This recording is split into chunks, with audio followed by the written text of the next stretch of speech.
जेव्हा जेव्हा चौकशीला बोलवलं त्यावेळेस आम्ही उपस्थित राहिलेलो आहे। या अगोदर अनेक बातम्यांचा विपर्यास केला गेलेला आहे, चुकीच्या बातम्या पसरवल्यात, ते मला आवर्जून सांगायचं आहे। ज्यावेळेस मला आणि माझ्या फॅमिलीला बोलवलं गेलं, अगदी किंबहुना शिर्डी पोलीस स्टेशनमध्ये माझी बहीण आणि पुतण्या आम्ही सोशल मीडियाच्या माध्यमातून बातमी पाहिली आणि नोटीस मिळण्यापूर्वी 3 दिवस अगोदर गेलो होतो आणि पूर्णपणे सहकार्य आम्ही या तपास यंत्रणेला केलेलं आहे।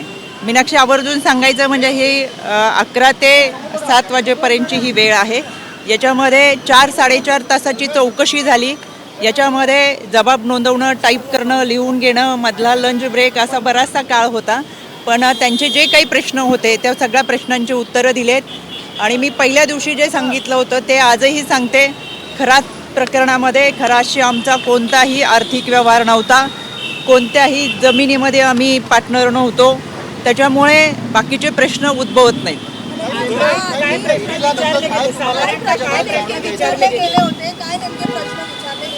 मला असं वाटतं सगळ्याच अहवालामध्ये जे काही पुढे तपास होईल त्या तपासामध्ये काय प्रश्न होते हे समोर येतील। खरं तर आर्थिक व्यवहाराच्या संदर्भातच प्रश्न होते, पण आर्थिक व्यवहारच कुठं नसल्यामुळे त्यांना काही बाकीचे प्रश्न उद्भवले नाहीत। SITचे प्रश्न वेगळे होते, ईडीचे प्रश्न वेगळे होते आणि या तपासाला त्यांना उत्तम प्रकारे आम्ही सहकार्य केले। इथून पुढेही कधी त्यांना सहकार्य लागलं आत्ता अजून तसं काही सांगितलेलं नाही।